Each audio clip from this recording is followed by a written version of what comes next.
Bismillahirrahmanirrahim. Assalamualaikum warahmatullahi wabarakatuh. Anak-anak, bagaimana kabar kalian? Mudah-mudahan senantiasa diberikan kesehatan oleh Allah Subhanahu wa Ta'ala. Dan tentunya juga kita berharap mudah-mudahan pandemi ini segera berakhir. Kalian dan kita semua senantiasa dijaga oleh Allah Subhanahu wa Ta'ala. Ilmu yang kalian dapati mudah-mudahan bisa menjadi ilmu yang bermanfaat. Amin, amin, ya Rabbal Alamin. Anak-anak yang Ustadz banggakan, hari ini materi pelajaran prakarya semester 2 kita akan membahas tentang budidaya ikan hias. Budidaya ikan hias ini adalah materi yang pertama di semester 2 ini. Sedangkan materi yang kedua yang terakhir pekan depan kita akan membahas tentang pengolahan makanan setengah jadi. Mudah-mudahan dua materi ini bisa kalian pahami dengan sebaik-baiknya, dan jika nanti ada tugas dari Ustadz, kalian bisa mengerjakannya dapat nilai yang terbaik. Amin, amin ya Rabbal Alamin. Pembahasan kita tentang budidaya ikan hias kita fokuskan pada 3 hal. Yang pertama, pengertian ikan hias. Yang kedua, jenis ikan hias. Dan yang ketiga, wadah dan peralatan budidaya ikan hias. Definisi ikan hias. Ikan hias adalah jenis ikan hias baik yang berhabitat di air tawar ataupun di air laut, yang dipelihara tidak untuk dikonsumsi, melainkan untuk memperindah taman atau ruangan. Itulah yang dimaksud dengan ikan hias. Dipelihara, dikembangbiakan, tapi bukan untuk dikonsumsi dagingnya. Karena berbeda rasa daging ikan hias dengan ikan-ikan yang lain yang dapat kita konsumsi, seperti ikan mas, ikan mujair, itu bukan bagian dari ikan hias. Tapi ada beberapa jenis ikan mas yang menjadi bagian dari ikan hias, diantaranya ikan mas koki, ikan mas koi, dan lain-lainnya. Jenis-jenis ikan hias. Yang pertama, ikan koi. Ikan koi ini pertama kali ditemukan pada abad 19 di negeri Sakura, Jepang. Dikawinkan hasil perkawinan antara ikan mas dengan ikan mas yang lainnya, berwarna merah, putih, hitam. Kemudian ketika dikawinkan silang, tiba-tiba muncul spesies yang baru, ikan koi dengan warna kulit yang beraneka ragam dan berwarna cerah. Itulah sedikit sejarah tentang ikan koi, awal munculnya di negeri Sakura, Jepang pada abad 19. Lalu tersebar ke seluruh dunia sampai hari ini. Yang kedua, ikan cupang. Ikan cupang ini juga termasuk bagian dari ikan hias yang sedang ngetren, sedang hits terutama di negeri kita Indonesia. Bahkan ada satu jenis ikan cupang yang dijual seharga satu motor, yaitu 25 juta. Bahkan ada yang dijual sampai harga 100 juta. Saking uniknya, warna tubuh ikan cupang tersebut menyerupai warna ikan koi, beraneka ragam warna. Kemudian yang ketiga, ikan arwana. Ikan arwana ini ditemukan pertama kali di Papua. Kemudian juga di Kalimantan. Ini pertama kali muncul di alam liar, lalu ditangkap dan dipelihara oleh warga sehingga menjadi ikan hias yang tersebar ke seluruh dunia. Yang keempat, ikan koki.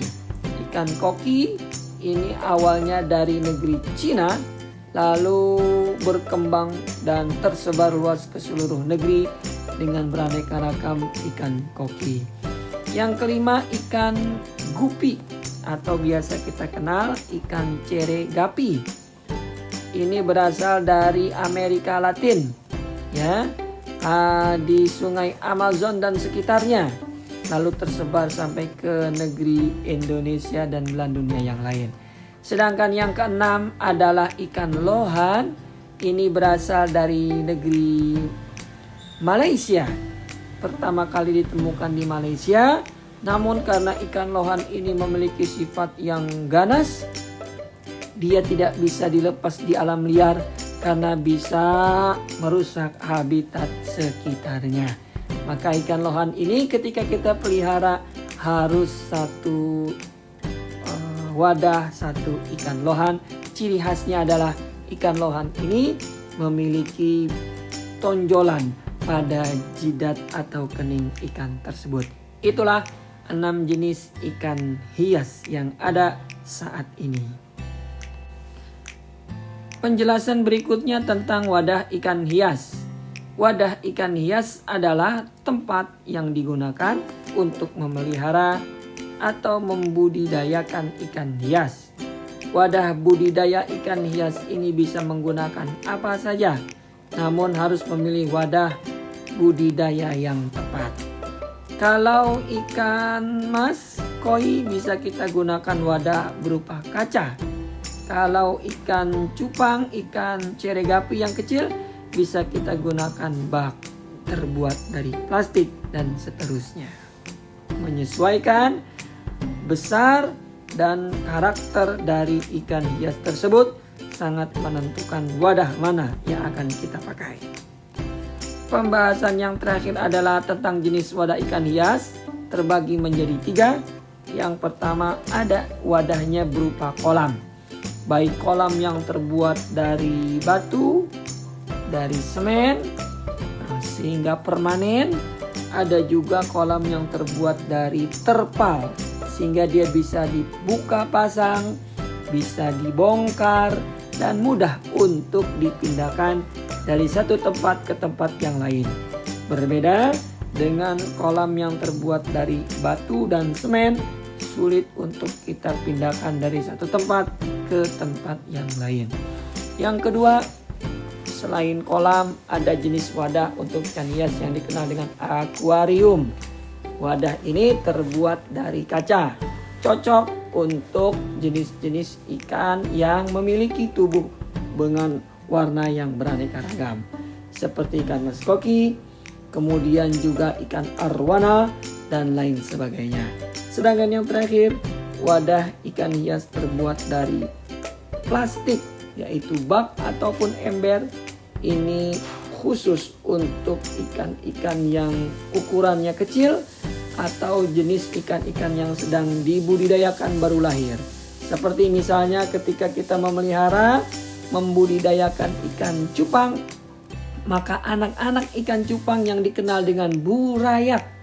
Burayak ini anak ikan cupang yang baru menetes dari induknya saat kita melakukan budidaya. Maka burayak tadi kita pindahkan ke bak plastik bersama pejantannya. Sedangkan kalau betina ikan cupang harus kita pindahkan, dikhawatirkan dia bisa memakan bayi-bayi yang baru lahir yang dikenal dengan burayak. Dan mengapa yang pejantan tidak kita pindahkan? Karena pejantan ini menghasilkan gelembung-gelembung udara.